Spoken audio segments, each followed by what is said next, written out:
na booking, Catherine Bernardo nanunood ng incognito.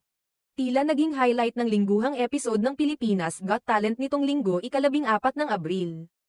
Ang isang nakakatuwang eksena kung saan naungkat ang pangalan ng kapamilya aktor na si Daniel Padilla, at hindi lang basta nabanggit, kundi sa harap mismo ng dati niyang nobya.